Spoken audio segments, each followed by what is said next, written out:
नमस्कार विद्यार्थी मित्रांनो, स्वागत आहे तुमचं सुबोध जाधव इंग्लिश सोल्युशन या यूट्यूब चॅनलमध्ये। आज आपण या व्हिडिओमध्ये बघणार आहोत परफेक्ट पास्ट टेन्स म्हणजे काय, त्याची सूत्र काय आहेत आणि त्याचा वापर कुठे केला जातो, त्याचे नियम आपण काय करणार आहोत तर या व्हिडिओमध्ये सविस्तर अभ्यासणार आहोत। ओके, हा पास्ट टेन्सचाच तिसरा प्रकार आहे। ओके, त्याबरोबर सर्वात महत्त्वाची सूचना अशी की चॅनलला लाईक, शेअर आणि सबस्क्राइब करायला विसरू नका। जेव्हा तुम्ही चॅनल सबस्क्राइब करणार त्यावेळेस तुम्हाला येणाऱ्या व्हिडिओची काय मिळत जातील तर अपडेट मिळत राहतील। ओके, चला तर मग आता वेळ न गमावता सुरुवात करूया। परफेक्ट पास्ट टेन्स म्हणजे काय ते समजून घ्यायला, त्याचे सूत्र समजून घ्यायला।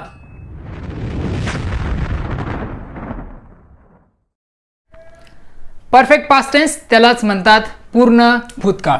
ओके, मराठीमध्ये याला काय म्हणतात? पूर्ण भूतकाळ। ओके, आता पूर्ण भूतकाळ म्हणजे काय, युजेस हे आपण नंतर बघणार आहोत। अगोदर आपण सर्वप्रथम काय करणार आहोत तर सूत्र समजून घेणार आहोत। परंतु तरी पुन्हा एकदा सांगतो की परफेक्ट पास्ट टेन्सचा वापर केला जातो केव्हा, ज्यावेळेस एखादी क्रिया भूतकाळामध्ये संपलेली असेल, म्हणजे भूतकाळातच ती काय झाली असेल तर कंप्लीट झाली असेल, त्यावेळेस आपण काय करतो तर परफेक्ट पास्ट टेन्सचा वापर करत असतो।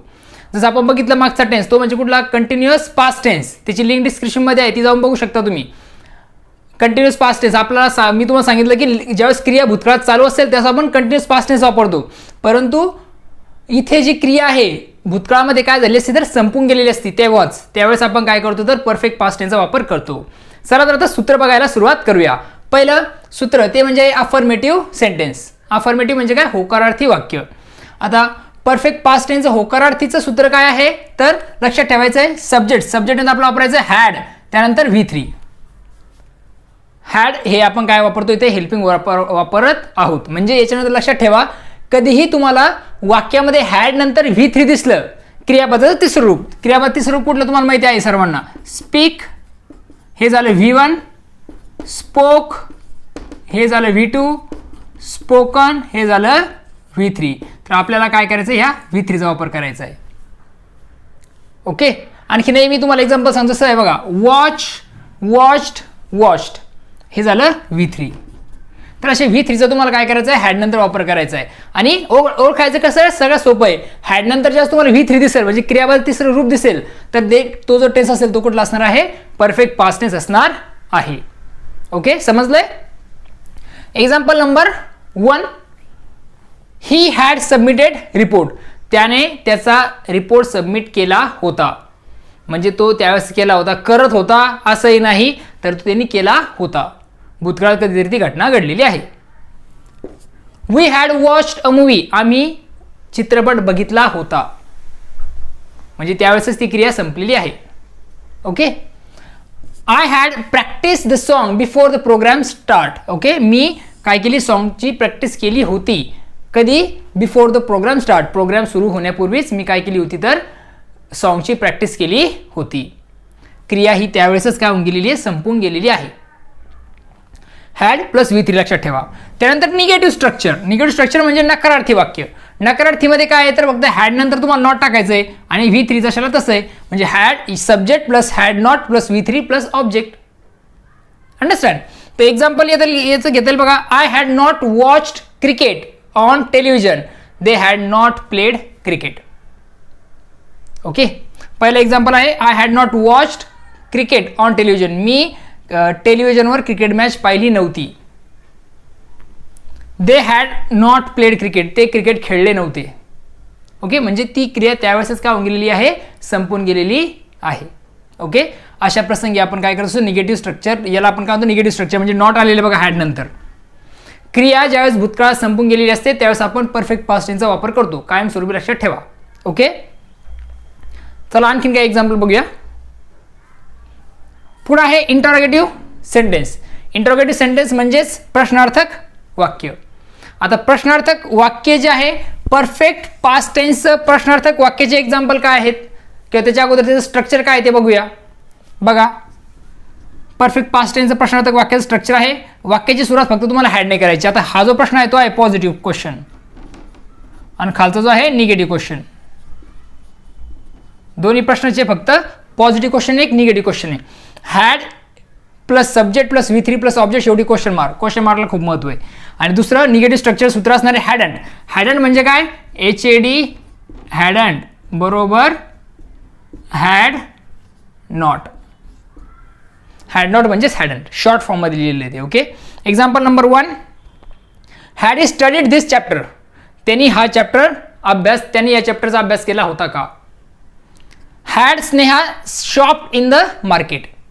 स्नेहाने मार्केटमध्ये शॉपिंग केली होती का, किंवा मग तिने खरेदी केली होती का? Hadn't Sachin taken medicine. सचिनने मेडिसिन घेतली होती का? हॅडंट घेतली नव्हती का, sorry, hadn't Sachin taken medicine. सचिनने मेडिसिन घेतली नव्हती का? Hadn't you brought a calculator. तू कॅल्क्युलेटर आणला नव्हता का? ओके, अशा प्रकारे तुम्ही काय करू शकता, पॉझिटिव्ह आणि निगेटिव्ह क्वेश्चन्स इथे विचारू शकता. कशामध्ये? परफेक्ट पास्ट टेन्समध्ये. आय होप तुम्हाला हे सूत्र सगळे समजलेली आहेत. लक्षात ठेवा, हॅड प्लस V3 म्हणजेच perfect past tense. Understand? Okay, चला तर आता काय करूया, त्याचे युजेस बघूया. Perfect past tense diagram through समजून घेऊया. बघा काय दिलेलं आहे. ही आहे एक टायमाची रेषा. हा आहे फ्युचर टाईम, हा आहे प्रेझेंट टाईम, आणि हा आहे पास्ट टाईम. आणि हा आहे तुमचा टाईम ऑफ टॉकिंग, म्हणजे इथे तुम्ही आहात किंवा मी आहे, जिथं आपण बोलतोय. टाईम ऑफ टॉकिंग इथं आपण बोलणार आहोत, म्हणजे इथं आपण सेंटेन्स म्हणणार आहे. जसं they had brought a new car, किंवा I had lost my camera. Time of talking. पण आता इथे ज्यावेळेस आपण म्हणतोय I had lost my camera, माझा कॅमेरा लॉस झाला होता, म्हणजे ॲक्शन कुठं इथे पास्टमध्येच घडलेली, म्हणजे बिफोर, या पास्टमध्येच काय होऊन गेलेली, क्रिया घडून गेलेली. इथेच ती कंप्लीट झालेली आहे.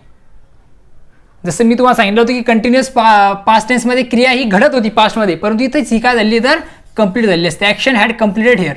इथेच ॲक्शन काय झालेली असते तर कंप्लीट झालेली असते. तिचा रेफरन्स भविष्यातही नसतो आणि कुठेही नसतो, तर भूतकाळातच ती सुरू होते आणि भूतकाळातच ती संपून जाते. अशा प्रसंगी आपण परफेक्ट पास्ट टेन्सचा वापर करत असतो. आता example, they had bought a new car. त्यांनी नवीन कार घेतली होती. ओके, म्हणजे ती क्रिया त्यावेळेसच संपून गेलेली आहे. सांगतोय आता, परंतु त्यावेळेस ती संपून गेलेली आहे. I had lost my camera. माझा कॅमेरा माझ्याकडून लॉस झाला होता, म्हणजे त्यावेळेसच तो लॉस झालेला होता. त्याचा आता संबंध काहीही नाही. भूतकाळातच ती घटना ती काय तर घडून गेलेली होती. ओके, अशा प्रसंगी आपण परफेक्ट पास्ट टेन्सचा वापर करत असतो. ओके, आय होप तुम्हाला डायग्राम थ्रू सुद्धा समजलेला आहे. चला तर आता युजेस बघूया. परफेक्ट पास्ट टेन्सचा पहिला यूज म्हणजे वापर, त्यामध्ये दिसतं आपल्याला, to express an action which had completed in the past. अशी ॲक्शन एक्सप्रेस करण्यासाठी किंवा दाखवण्यासाठी की जी काय झालेली असते तर पास्टमध्ये कंप्लीट झालेली असते, म्हणजे भूतकाळातच संपलेली असते. अशा प्रसंगी आपण काय करत असतो तर परफेक्ट पास्ट टेन्सचा वापर करत असतो. Okay, example number 1, I had completed my work. मी माझं काम पूर्ण केलं होतं. She had cooked some food. तिने काही फूड जे आहे ते काय केलं होतं तर पकवलं होतं. ओके, अशा प्रकारे म्हणजे भूतकाळात ॲक्शन कंप्लीट झाले असेल अशा प्रसंगी आपण काय करतो तर परफेक्ट पास्ट टेन्सचा वापर करत असतो, हे दाखवण्यासाठी. दुसरा वापर आपल्याला दिसतोय बघा, तो म्हणजे इफ टू ॲक्शन टूक प्लेस. जर 2 ॲक्शन होत असतील भूतकाळामध्ये, तर पहिली जी ॲक्शन असेल that is called first action. त्या ॲक्शनला आपण म्हणतो फर्स्ट ॲक्शन. 2 ॲक्शन होत असतील तर first action has completed first. पहिली ॲक्शन पहिल्यांदा घडते, दुसरी ॲक्शन दुसऱ्यांदा घडते. ओके, जी पहिली ॲक्शन घडते तिला आपण म्हणूया प्रिव्हियस ॲक्शन, आणि जी त्यावेळेस आपण जी पहिली ॲक्शन कंप्लीट होते त्यावेळेस आपण काय करणार आहोत परफेक्ट पास्ट टेन्सचा वापर करणार आहोत. आणि या उलट सेकंड ॲक्शन जे आहे त्यासाठी आपण काय करणार आहोत तर सिंपल पास्ट टेन्सचा वापर करणार आहोत. ओके, म्हणजे लक्षात आलं सर्वांच्या की आपण काय करणार आहे. थोडक्यात सांगायचं झाल्यास, पहिली जी ॲक्शन असेल त्यासाठी आपल्याला काय करायचं आहे परफेक्ट पास्ट टेन्स वापरायचा आहे, आणि जी दुसरी ॲक्शन असेल त्यासाठी आपण काय करणार आहोत तर सिंपल पास्ट टेन्सचा वापर करणार आहोत. जर 2 ॲक्शन ह्या भूतकाळातच घडलेल्या असतील तर पहिली ॲक्शनला आपण प्रिव्हियस ॲक्शन म्हणूया, त्यासाठी आपल्याला वापरायचं आहे परफेक्ट पास्ट टेन्स, आणि दुसरी ॲक्शनसाठी आपण वापरणार आहोत simple past tense. Perfect past tense पहिल्या ॲक्शनसाठी आणि दुसऱ्या ॲक्शनसाठी आपण वापरणार आहोत सिंपल पास्ट टेन्स. ओके, बघा एक्झाम्पल दिलेलं आहे, द पेशंट हॅड डाईड. आता ही पहिली ॲक्शन झाली, पेशंट मेला होता. Before the doctor reach the hospital. कधी डॉक्टरला येण्यापूर्वीच पेशंट काय होता तर हॉस्पिटलला येण्यापूर्वीच पेशंट मेला होता. दुसरं example, when we reach there the programme had started. जेव्हा आम्ही तिथे पोहोचलो तेव्हा प्रोग्राम काय झाला होता तर ऑलरेडी सुरू झाला होता, म्हणजे ही पहिली ॲक्शन झाली आणि ही दुसरी ॲक्शन झाली. यामध्ये पण आपल्याला दिसतंय की ही पहिली ॲक्शन आहे आणि ही दुसरी ॲक्शन आहे. ओके, समजलंय? तर पहिल्या ॲक्शनसाठी परफेक्ट पास्ट टेन्स आणि दुसऱ्या ॲक्शनसाठी सिंपल पास्ट टेन्सचा वापर आपण करणार आहोत. हा नियम खूप महत्त्वाचा आहे, तो लक्षात असू द्या. ओके, तिसरा नियम आहे it is use to indicate desires in the past. भूतकाळातल्या ज्या काही डिझायर्स असतील, इच्छा असतील, ते दर्शवण्यासाठी आपण काय करत असतो? परफेक्ट पास्ट टेन्सचा वापर करत असतो. बघा, तर I wish I had not wasted my time. I wish I had flight in the sky. म्हणजे माझी इच्छा होती, मी जर काय करू शकलो असतो, मी जर हवेत उडू शकलो असतो, किंवा मग मी जर काय करू शकलो असतो, माझा जो टाईम आहे जो वेस्ट केला नसता तर. अशा प्रकारे आपण काय करतो, तर याचा वापर करत असतो परफेक्ट पास्ट टेन्सचा. आय होप तुम्हाला परफेक्ट पास्ट टेन्स म्हणजे काय हे समजलेलं आहे आणि त्याचे युजेस काय ते समजलेले आहेत. पहिले 2 युजेस लक्षात असू द्या. ओके, चला तर पुढचे काही नियम बघूया. परफेक्ट पास्ट टेन्सचा पुढचा नियम लक्षात घ्या. रिपोर्टेड स्पीच जर कशामध्ये असेल? परफेक्ट प्रेझेंट टेन्सचा असेल तर त्याचा बदल जास्त तुम्ही इनडायरेक्ट स्पीचमध्ये करता, तर त्या रिपोर्टेड स्पीचचा बदल तुम्हाला काय करायचा आहे? परफेक्ट पास्ट टेन्स करायचा आहे.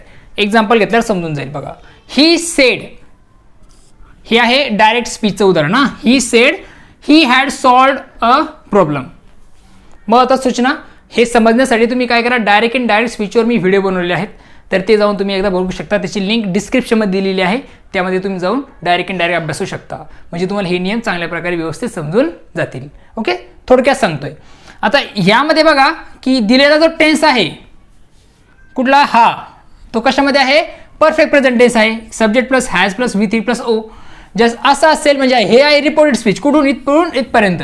जर हे परफेक्ट प्रेझेंट टेन्सचा असेल तर त्याचा इनडायरेक्ट स्पीच करताना आपल्याला काय करायचं असतो? तर परफेक्ट पास्ट टेन्स करायचा असतो. बघा, इथं आपण केलंय he has solved a problem, आपण इथं लिहिलंय ही हॅड सॉल्व्ड अ प्रॉब्लेम. म्हणजे हॅजचा बदल आपण काय केलेला आहे? हॅड केलेला दिसतोय. ओके, समजतंय?